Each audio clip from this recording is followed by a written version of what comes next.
गणित शिक्षण में आज हम पुनर्वलन कौशल यानी रीइंफोर्समेंट स्किल के बारे में पढ़ेंगे। पुनर्वलन कौशल यानी इसको प्रतिपुष्टि या पृष्ठपोषण कौशल भी कहते हैं, यानी फीडबैक स्किल। फीडबैक स्किल का मतलब क्या है? यानी वह घटना जो किसी स्टिमुलस को वैसी ही परिस्थितियों में पैदा करने पर दोबारा अनुक्रिया की संभावना को बढ़ाती है, तो वो क्या कहलाती है? पुनर्वलन कौशल कहलाता है। कक्षागत परिस्थिति में शिक्षक को शिक्षण प्रभावशाली बनाने के लिए पुनर्वलन कौशल की आवश्यकता होती है। यानी जो कक्षागत परिस्थिति है उसमें जो शिक्षक यदि अपने शिक्षण को प्रभावशाली बनाना है तो वो क्या करेगा? पुनर्वलन कौशल को उपयोग करेगा, यानी इन रीइंफोर्समेंट स्किल का यूज करेगा। In a classroom situation the teacher needs reinforcement skill to make teaching effective. पुनर्वलन एक ऐसा कौशल है जो प्राणी में सही व्यवहार को प्रदर्शित करने की संभावनाओं को बढ़ाने में सहायक है। यानी reinforcement is a skill which increases the probability of occurrence of correct response. यानी रीइंफोर्समेंट क्या है? सही व्यवहार को प्रदर्शित करने की संभावनाओं को बढ़ाने में सहायता करता है। अब हम पुनर्वलन के प्रकार जान लेते हैं कि पुनर्वलन कितने प्रकार का है। Types of reinforcement. पुनर्वलन दो प्रकार का है, यानी धनात्मक पुनर्वलन और ऋणात्मक पुनर्वलन। धनात्मक पुनर्वलन यानी पॉजिटिव रीइंफोर्समेंट और नेगेटिव रीइंफोर्समेंट। जो धनात्मक पुनर्वलन है वो क्या है? यानी यदि किसी घटना के होने से अनुक्रिया होने की संभावना बढ़ती है तो इसे सकारात्मक पुनर्वलन कहते हैं। If the occurrence of an event increases the probability of response it is called positive reinforcement. ये क्या कहलाता है? फिर धनात्मक पुनर्वलन कहलाता है। अब ऋणात्मक पुनर्वलन क्या है? यानी यदि घटना के समाप्त होने पर, यानी जो भी घटना है उसके समाप्त होने पर अनुक्रिया के होने की संभावना नहीं बढ़ती है तो इसे नकारात्मक पुनर्वलन कहते हैं। यानी if the probability of the response not happening at the end of the event increases it is called negative reinforcement. धनात्मक पुनर्वलन दो प्रकार का होता है और ऋणात्मक पुनर्वलन भी दो प्रकार का होता है। धनात्मक पुनर्वलन दो प्रकार का कौन सा है? शाब्दिक धनात्मक पुनर्वलन यानी वर्बल पॉजिटिव रीइंफोर्समेंट। दूसरा है अशाब्दिक धनात्मक पुनर्वलन यानी नॉन वर्बल पॉजिटिव रीइंफोर्समेंट। फिर ऋणात्मक पुनर्वलन ये दो प्रकार का है। शाब्दिक ऋणात्मक पुनर्वलन यानी वर्बल नेगेटिव रीइंफोर्समेंट, अशाब्दिक ऋणात्मक पुनर्वलन यानी नॉन वर्बल नेगेटिव रीइंफोर्समेंट। इनके बारे में हम जानेंगे और अब हम पहले इनके घटकों के बारे में जान लें कि पुनर्वलन कौशल के घटक क्या हैं। पुनर्वलन कौशल के घटक, कंपोनेंट्स ऑफ रीइंफोर्समेंट स्किल। इसका पहला घटक है धनात्मक शाब्दिक पुनर्वलन यानी पॉजिटिव वर्बल रीइंफोर्समेंट।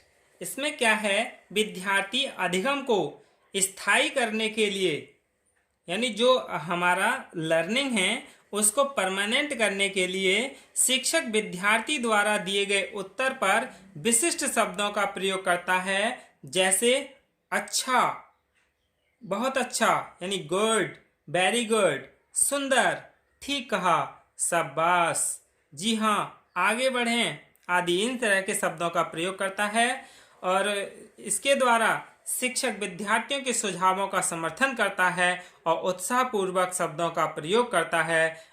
इन सभी प्रकार की क्रियाओं को शाब्दिक सकारात्मक पुनर्वलन कहते हैं। यानी शिक्षक अपने शब्दों के द्वारा छात्रों को धनात्मक पुनर्वलन देता है, वो शाब्दिक धनात्मक शाब्दिक पुनर्वलन कहलाता है। अब है धनात्मक अशाब्दिक पुनर्बलन यानी नॉन वर्बल पॉजिटिव रीइंफोर्समेंट।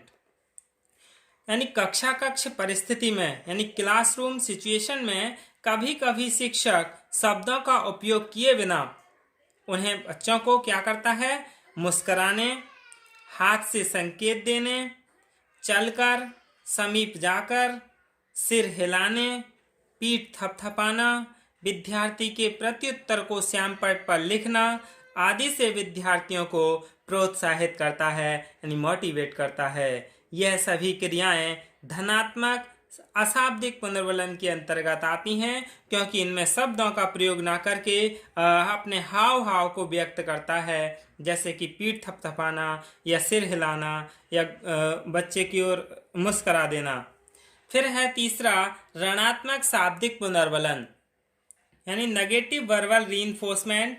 इसमें क्या है, अध्यापक मौखिक या शाब्दिक रूप से छात्रों में अनुचित या गलत व्यवहार या उत्तर के प्रति अपनी प्रतिक्रिया व्यक्त करता है जिससे छात्र पुनः ऐसा व्यवहार ना करते हैं। इसमें अध्यापक क्या करता है, शाब्दिक नेगेटिव में नहीं, गलत है, रुको, सोचकर बोलिए, चुप रहो आदि इन कथनों का उपयोग करता है। इनका अनुचित प्रयोग छात्रों में अवांछनीय व्यवहार उत्पन्न करता है, इसलिए शिक्षक इनका कम से कम प्रयोग करे तथा नम्रतापूर्वक इनका उपयोग करे। ज़्यादा नेगेटिव शाब्दिक पुनर्बलन से भी क्या है, छात्रों पर गलत प्रभाव पड़ता है। अगला है ऋणात्मक अशाब्दिक पुनर्बलन यानी नेगेटिव नॉन वर्बल रीइंफोर्समेंट। इनमें क्या है कि अध्यापक छात्रों द्वारा गलत दिए जाने पर या अनुचित बात कहे जाने पर अपनी अस्वीकृति का प्रदर्शन करता है। अध्यापक दी गई अस्वीकृति विद्यार्थियों को उनके व्यवहारों को रोकने में सहायता होती है। ये कैसे करता है, सकारात्मक सिर हिलाना, नकारात्मक सिर हिलाना, नाराजगी से छात्र की ओर देखा या गुस्से में देखना, आंखें तिरछी करके देखना, तो इससे क्या है, ऋणात्मक अशाब्दिक पुनर्बलन यानी शब्दों का प्रयोग नहीं करा फिर भी बच्चे के लिए क्या है, डांट दिया यानी पनिश दे दिया। अगला है विद्यार्थी के प्रत्युत्तर को दोहराना एवं संशोधित रूप में व्यक्त करना यानी नेगेटिव। इसमें है repeating and refreshing people's response. अध्यापक कक्ष में अन्य विद्यार्थियों को लाभ पहुंचाने की दृष्टि से यानी सभी विद्यार्थियों को लाभ पहुंचे तो उसके लिए विद्यार्थियों के सही उत्तर को स्वयं दोहराता है और शब्दों के परिवर्तन के साथ पुनः व्यक्त करता है, लेकिन अध्यापक को छात्रों के श्रेष्ठ उत्तरों को ही दोहराना चाहिए। ऐसा करने से उत्तर देने वाले छात्र को फीडबैक यानी प्रतिपुष्टि मिल सकेगी। और अगला है छठा, श्यामपट्ट पर विद्यार्थियों के प्रत्युत्तरों को लिखना, writing people's response on the blackboard. यानी जो छात्र द्वारा दिए गए सही उत्तरों को यदि शिक्षक श्यामपट्ट पर लिखता है तब छात्र स्वयं को गौरवान्वित महसूस करते हैं क्योंकि इससे छात्र को कक्षा में एक पहचान मिलती है। ऐसा करने से उस छात्र को पुनर्बलन मिलता है तथा अन्य सभी बालकों का ध्यान भी कक्षा में केंद्रित हो जाता है। अगला है पुनर्बलन को अनुप्रयुक्त उपयोग यानी inappropriate use of reinforcement. पुनर्बलन बालकों का जरूरत से ज़्यादा प्रयोग भी इसकी महत्ता या लाभ को कम करता है। अत्यधिक उपयोग से ऐसा लगता है कि अध्यापक कृत्रिम व्यवहार का सहारा ले रहा है यानी आर्टिफिशियल बिहेवियर का हेल्प ले रहा है, जिसका बहुत ही अवांछनीय प्रभाव पड़ता है। अब हम पुनर्बलन कौशल की कुछ सावधानियां हैं उन्हें जान लें यानी precautions in using reinforcement skill. पुनर्बलन के भाव छात्र द्वारा समझने योग्य होने चाहिए जिससे वह अपने व्यवहार तथा पुनर्बलन के बीच संबंध को समझ सके। व्यक्तिगत रूप से छात्र का नाम लेकर पुनर्बलित करना चाहिए। पुनर्बलन का आवश्यकता से अधिक प्रयोग इनकी महत्वता को कम कर देता है। विशिष्ट प्रतिक्रिया में ही इसका प्रयोग किया जाना चाहिए। पुनर्बलन के लिए विभिन्न नवीन कथनों शब्दों का प्रयोग विविधता के साथ करना चाहिए। केवल एक या दो कथनों का शब्दों को बार बार नहीं दोहराना चाहिए। जैसे कहते हैं ठीक है, ठीक है, ठीक है, इस तरह से बोलते चले जाते हैं कुछ शिक्षक। अगला है इसी में पुनर्बलन सभी विद्यार्थियों के लिए हो। होशियार बच्चे, शर्मीले बालक, क्रियाओं में भाग न लेने वाले, उत्तर न देने वाले आदि सभी प्रकार के विद्यार्थियों को ऐसा पुनर्बलन प्रदान किया जाना चाहिए जो उन्हें अभिप्रेरित कर सकें। अब हम पुनर्वलन कौशल का मूल्यांकन प्रपत्र यानी evaluation seat of reinforcement skill देख लें क्या है इनका। यानी इसमें ये क्या है, एक चार्ट बना हुआ है जिसमें छात्रा यही दिनांक, विषय, कक्षा, समय, प्रकरण, छात्र, अध्यापक यानी गणित विषय ले लिया। इसमें क्या है, ये घटक लिखे हुए हैं और इनमें क्या है, यदि इस घटक की अनुपस्थिति है, इस घटक का प्रयोग नहीं किया है तो यहाँ 0 पर टिक लगाएंगे और यदि थोड़ा करा है तो सामान्य पर और ज़्यादा बार किया है तो अधिकतम पर इसका प्रयोग करेंगे। ये क्या है, इसका पुनर्वलन कौशल का मूल्यांकन प्रपत्र है। धन्यवाद।